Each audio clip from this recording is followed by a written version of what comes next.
Dios es santo. Esta es una de las declaraciones que más veces hemos cantado, hemos oído en oraciones, en predicaciones. Eres santo. Tú eres santo. Que nuestro Dios es santo. Tú eres santo. Solo hay uno solo que es santo. Nadie más es santo. Pero tenemos que preguntarnos, bueno, ¿qué significa que Dios sea santo? Pero en muchas ocasiones esta declaración que Dios es santo se queda exclusivamente en algo teórico, en una afirmación que hacemos. Sí, Dios es santo y no soporta el pecado y no puede tener contacto con el pecado. ¿Qué significa de manera práctica que Dios sea santo? ¿Cómo se manifiesta en la vida de los seres humanos que Dios sea santo? En el día de hoy vamos a ver la santidad de Dios y vamos a ver cómo Dios es santo y actúa en consecuencia con su santidad. Y vamos a ver cómo la santidad de Dios se manifiesta de manera práctica en un episodio en la vida de Abraham. Recordemos que estamos estudiando la vida de Abraham, de Isaac y de Jacob de una manera que podamos responder a la pregunta ¿quién es Dios? Empezamos viendo que Dios solo era uno, que Dios era omnipotente y que Dios es fiel. Y lo vemos a través de cómo Dios cumple la promesa que le había hecho a Abraham. En el vídeo anterior vimos cómo Dios es santo. Y vemos qué significa la santidad de Dios en cómo Él destruye Sodoma y Gomorra, porque eran lugares donde se ofendía continuamente a Dios, y cómo ese pecado contra Dios no puede estar en presencia de un Dios que es santo, y entonces Dios castiga el pecado. En el día de hoy vamos a ver cómo esa santidad de Dios se manifiesta de manera práctica en la vida de Abraham, y cómo esta santidad de Dios le va a llevar a cumplir el pacto que Dios le había dicho a Abraham. Así que en este capítulo 20 vamos a ver la santidad de Dios puesta en práctica.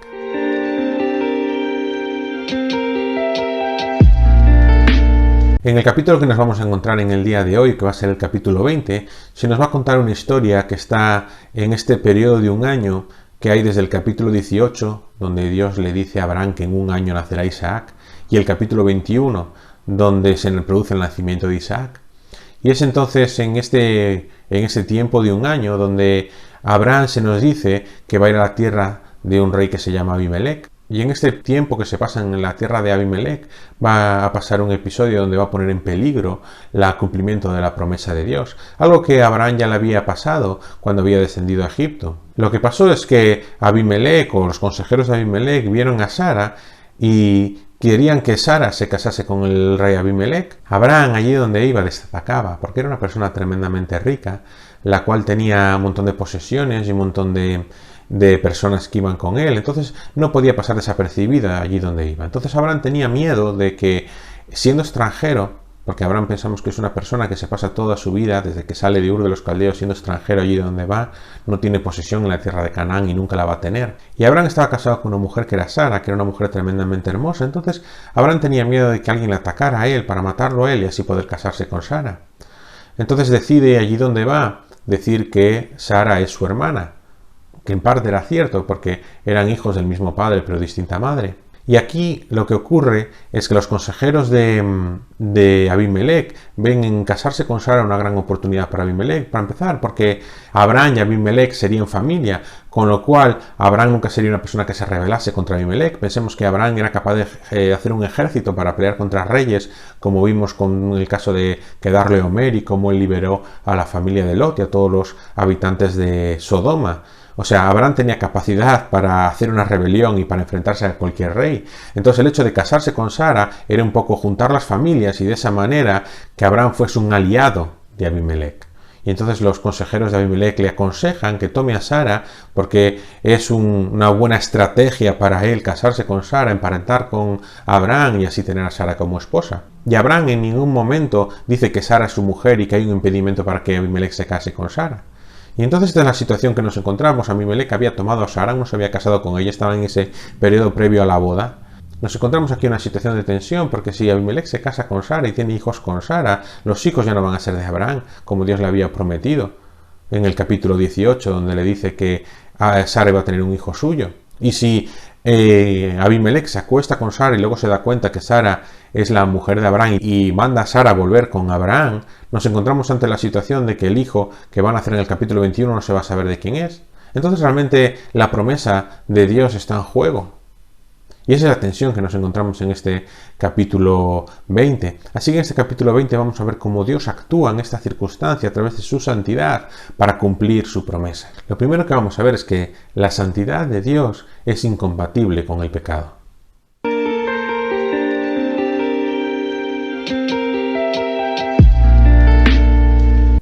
Así que Abimelech, siguiendo la guía de sus consejeros, toma a Sara para poder casarse con ella. Pero cuando aún no se ha casado con ella, se nos dice claramente que aún no se había acostado con ella, no había llegado a la noche de bodas. Él tiene una visión de Dios en sueños. Dios se le aparece en sueños para avisarle de lo que está haciendo, para avisarle de que está en peligro de muerte. Y el peligro de muerte reside en que se acueste con Sara cuando Sara ya tiene un marido que es Abraham. Abimelech ya había pecado al intentar casarse con Sara, pero estaba en un peligro mayor si llegaba incluso a acostarse con ella y a tener algún hijo con ella. Por eso Dios le advierte para que no peque. Y fijémonos, porque cuando Dios le advierte a Abimelech de que está a punto de pecar acostándose con Sara, no le dice que va a pecar contra Abraham, ni va a pecar contra Sara, ni siquiera que va a pecar contra Abimelech o contra su pueblo. Le va a advertir que va a pecar contra él. Abimelech se defiende y él dice, bueno, yo no sabía nada, Abraham me dijo que era su hermana. Y Dios le dice, sí, es cierto, te engañó Abraham, pero yo quiero evitar que tú caigas en el error, en un pecado más grande, de acostarte con ella y hacer algo más grave, cuya consecuencia sería la muerte. Y Dios le advierte que el pecado no es contra ningún ser humano, sino que es contra él mismo. Y esa es la realidad del pecado. El pecado puede ser ofensa contra otra persona, pero siempre es ofensa contra Dios. Eso quiere decir que si yo miento, por ejemplo, estoy ofendiendo a otra persona, pero siempre estoy ofendiendo a Dios. Incluso cuando yo pienso mal de otra persona, estoy ofendiendo a Dios, porque realmente Dios es el que recibe la ofensa del pecado. Entonces, realmente Él es el que recibe la ofensa y es el que da el castigo. Por ejemplo, cuando David pecó con Betsabé y eso lo llevó al asesinato de Urías, cuando él se arrepiente y escribe el Salmo 51, él confiesa que solo contra Dios ha pecado. Dice, solo contra ti, oh Dios, solo contra ti he pecado, y se arrepiente delante de Dios. Realmente David había pecado no solo contra Dios, había pecado contra Betsabé, había pecado también contra Urías. Pero reconoce que la mayor ofensa no es contra cualquier ser humano, sino que la mayor ofensa es contra Dios. Por eso Él es el juez castigador del pecado, porque Él defiende su santidad a través de la justicia de castigar el pecado. Pensemos en la sociedad en la que vivimos. En una sociedad en la que vivimos, si alguien comete un delito que tiene que ser castigado, es a través de ese castigo que la sociedad entiende que se ha hecho justicia. Y si ocurre todo lo contrario, si se comete un delito que es obvio y quizás por un error administrativo, quizás porque un abogado pues ha buscado algún recurso legal, algún vacío legal para justificar y para liberar a este culpable, a todos nos queda una sensación de injusticia, una sensación de que no se han hecho las cosas correctas. En cambio, con Dios uno no puede escapar. Él es el ofendido, Él es el agraviado por el pecado y es el que castiga el pecado. Pero Dios es bueno y misericordioso. Y Dios sabe que Abimelech ha sido engañado. Y entonces va a buscar la oportunidad de que Abimelech no peque, avisándole en este sueño, y le va a ofrecer la oportunidad de expiar su pecado, la oportunidad de librarse del castigo de su pecado. Y eso va a ser confesando públicamente que Abraham lo había engañado y que él no tiene culpa de lo que ha pasado, y confesando públicamente que él no se había acostado con Sara y que no había llegado a este pecado, y luego pidiéndole a Abraham que ore por él para que Dios perdone el pecado. La manera que Dios tiene de satisfacer su santidad no es mirar hacia otro lado con el pecado, no es hacer como si no pasara nada, no es muchas veces como decimos hacer borrón y cuenta nueva, sino que el pecado merece un castigo. Pero Dios es misericordioso y Él le ofrece una salida para el pecado. Salida al pecado es el arrepentimiento, que es lo que tiene que hacer aquí Abimelech.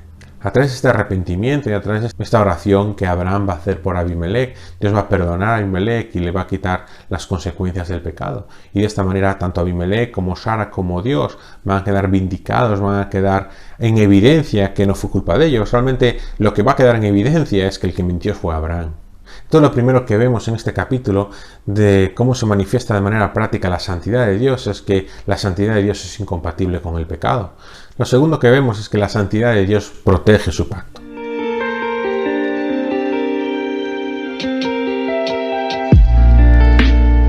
La santidad de Dios le lleva a Dios a proteger su pacto, a proteger aquella promesa que había dado. Realmente todo el Antiguo Testamento es Dios cumpliendo el pacto que le había hecho a Abraham.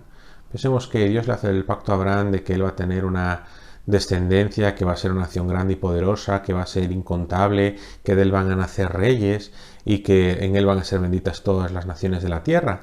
Y lo que vemos en todo el Antiguo Testamento es el desarrollo de esta promesa y cómo Dios cuida de cumplir siempre la promesa que le ha hecho a Abraham. Entonces Dios le da un hijo a Abraham cumpliendo la promesa del nacimiento del hijo. Dios le da un nieto a Abraham que es Jacob, que tiene 12 hijos y a través del cual nace la nación de Israel, que es realmente cumplimiento de lo que Dios le había dicho a Abraham.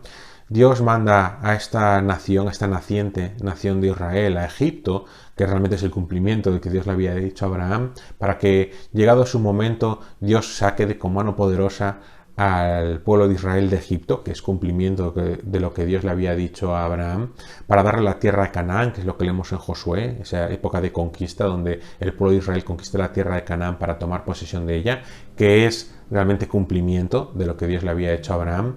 A través de esta nación pasamos de un momento de teocracia donde realmente no hay ningún rey en Israel, que es lo que nos explican en la época de jueces, a la época de la monarquía, donde hay reyes, entre ellos el rey David, que es cumplimiento de lo que Dios le había dicho a Abraham, que de él saldrían reyes. Y con David Dios establece el pacto davídico de que un descendiente de David se sentaría en el trono de David por siempre, por toda la eternidad. Y el pacto que Dios hace con David es cumplimiento de este pacto que Dios hace con Abraham. Y a pesar de todo lo que leemos en Reyes, en Crónicas, de cómo fue la maldad de los reyes de Israel y de los reyes de Judá, que acaba con la deportación a Babilonia, la deportación a Siria, vemos cómo Dios cuida de su pueblo para tener un remanente fiel a Jerusalén, con Esdras, con Nehemías, que vuelve a instaurar el pueblo de Dios, ya no de manera independiente como un reino, sino a través de distintas naciones que lo dominan, pero que realmente hacen que el pacto de Dios con Abraham se pueda seguir cumpliendo hasta la llegada de Jesús. Por eso los evangelios comienzan con la genealogía de Jesús, que la lleva hasta Abraham y lo llevan hasta Adán, porque realmente Jesús es el cumplimiento de la promesa dada por Dios a Abraham de que en él serían benditas todas las naciones, y todas las naciones, toda la tierra es bendita en Cristo, es bendita en Jesús. Entonces vemos realmente que la santidad de Dios le lleva a cumplir el pacto dado a Abraham en todas las circunstancias, en todas las consecuencias, incluso muchas veces cumpliendo ese pacto a pesar de la rebeldía del pueblo de Israel. Y esta es una de las circunstancias donde nos encontramos esta santidad de Dios obrando para cumplir el pacto. Porque Dios quiere que quede bien claro que el hijo que va a nacer en el capítulo 21 es un hijo de Abraham y de Sara. No es un hijo de Sara con Abimelech ni quiere que haya dudas, sino que lo que quiere es que quede claramente expuesto ante todo el mundo que Sara va a tener un hijo de Abraham y no de otra persona, y que a través de ese hijo de Isaac se va a cumplir la promesa, porque Dios ya le había dicho que el hijo de Abraham con Agar, Ismael, no iba a ser el hijo de la promesa, sino que con Isaac iba a ser el hijo de la promesa. Y realmente esto se produce porque Abraham, que se nos ha dicho que había creído a Dios y se había contado como justicia, realmente tuvo una falta de fe, tuvo una falta de confianza en la santidad de Dios. Abraham no confió en la santidad de Dios, no confió en que Dios iba a cumplir lo que le había prometido a pesar de las circunstancias, sino que buscó él adaptarse a las circunstancias y buscar una alternativa. Esa alternativa era mentir y parece que mostrar al mundo que realmente él no tenía una relación matrimonial con Sara y realmente Sara era su hermana. A través de esta falta de confianza que tiene en la santidad de Dios, vemos cómo se pone en una situación de peligro a él y pone en una situación de peligro a su mujer. Y entonces Dios actúa en su santidad y se nos dice que Sara fue vindicada. Vindicar significa hacer público y notorio delante de todo el mundo que algo que se había dicho no era cierto y que una acusación que se había dado a una persona realmente no tenía base y era mentira. Entonces en este caso se nos dice que Sara fue vindicada. Eso significa que Sara quedó demostrado públicamente que ella nunca tuvo ningún tipo de relación con Abimelech. Abimelech quedó vindicado porque quedó en evidencia que él había sido engañado. Y Dios quedó vindicado porque quedó en evidencia de que él ha protegido su promesa y que el hijo que va a nacer de Sara en el siguiente capítulo viene claramente de Abraham y no viene de Abimelech. Entonces Dios está cumpliendo su promesa, no está buscando ningún tipo de atajo ni va a permitir que algo que él no ha ordenado vaya a ocurrir. Así que podemos decir que la santidad de Dios es vindicada, es demostrada, es puesta en práctica y es declarada públicamente delante de todos para demostrar que Dios es santo y Dios va a cumplir aquella palabra que le ha dicho a Abraham. No va a quedar la más pequeña sombra de duda de que Isaac es hijo de Abraham e hijo de Sara, porque si las circunstancias se hubiera desarrollado de otra manera y si Dios solo hubiera dicho a Abimelech que devolviera a Sara y ya está, y eso quedara oculto, muchas personas podían opinar dentro de los siervos de Abraham de quién era el hijo, si era de Sara, si era de Abraham, porque pensemos que en unos meses, poco menos de un año para que nazca Isaac, y muchos podían pensar, bueno, ¿de quién realmente es el hijo? Pero de esta manera va a quedar público y va a quedar vindicado y va a quedar demostrado que realmente Sara no quedó embarazada de Abimelech, sino que se va a quedar embarazada de Abraham. Y va a quedar claro que el hijo que van a nacer es un hijo que van a nacer por el poder de Dios, ya que Abraham y Sara no habían podido tener hijos hasta ese momento. En 1 Juan capítulo 1 versículo 5 se nos dice que Dios es luz y que no hay ninguna sombra en él, no hay ningún rincón, no hay ninguna duda, no hay ningún aspecto en la realidad de Dios que lleve a pensar que él puede pecar, sino que él es luz, él es santo. Y esta siguiendo en este capítulo 20 nos lleva a verlo de esa manera. Y entonces el capítulo termina con Abraham orando por Abimelech, que Dios sana la vida de Abimelech y de su familia. Así que a modo de conclusión,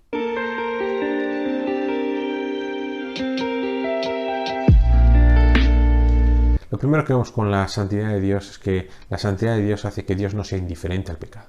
Dios es ofendido cuando pecamos. Y a Dios le ofende el pecado, es agraviado por el pecado y Él va a castigar el pecado. Y esta santidad le va a hacer que Dios no esconda el pecado, ni mire para otro lado, ni vaya a hacer borrón y cuenta nueva, sino que el pecado tiene que ser castigado. Pero Dios es misericordioso y en su santidad va a buscar una vía para que el pecador pueda perdonar sus pecados, como le ocurrió a Abimelech. Luego, años más tarde, cuando Dios saque a su pueblo de Egipto, le va a estar una serie de sacrificios que ellos pueden hacer para poder expiar su pecado, como una imagen de ese sacrificio supremo que ha sido Cristo, el cual carga con nuestro pecado y así podemos estar en la presencia de un Dios santo. Dios no rebaja su santidad para que los pecadores puedan entrar en su presencia, sino que Él envía a Cristo a morir para cargar por el pecado de los pecadores, para que así los pecadores que se arrepientan puedan ser santos y puedan estar en la presencia de Dios. Cristo y su muerte vindican la santidad de Dios. Y tenemos que entender que Dios es santo y que Dios no se va a mezclar con el pecado en el que vivimos y con los seres humanos pecadores, sino que Él castiga el pecado. Entonces, la única manera que nosotros tenemos de acercarnos a Dios es tener esa misma santidad y humanamente no la podemos conseguir. Por eso necesitamos a Cristo.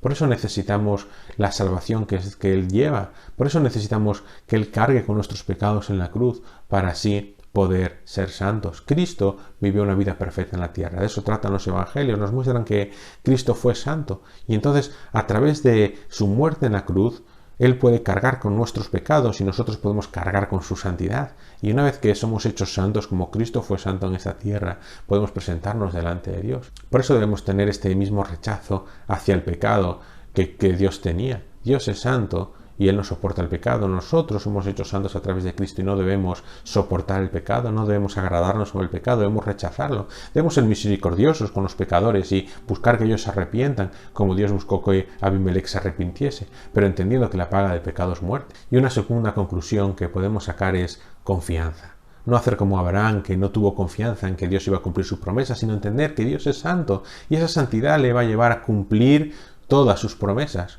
Si Cristo dijo que un día iba a volver a buscar a su iglesia y llevamos 2000 años esperando ese día, no podemos pensar que Dios se ha olvidado, que Dios no lo va a cumplir, porque en su santidad Dios va a cumplir su promesa y en su santidad Dios va a obrar de tal manera que su promesa se cumpla. Tenemos un libro entero que es Apocalipsis, aparte de otros muchos textos en la Biblia donde se nos habla de los eventos del futuro, y Apocalipsis está escrito para darnos confianza, para explicarnos que van a venir situaciones tremendamente difíciles, tremendamente duras. El mundo se va a poner muchísimo peor de lo que está ahora.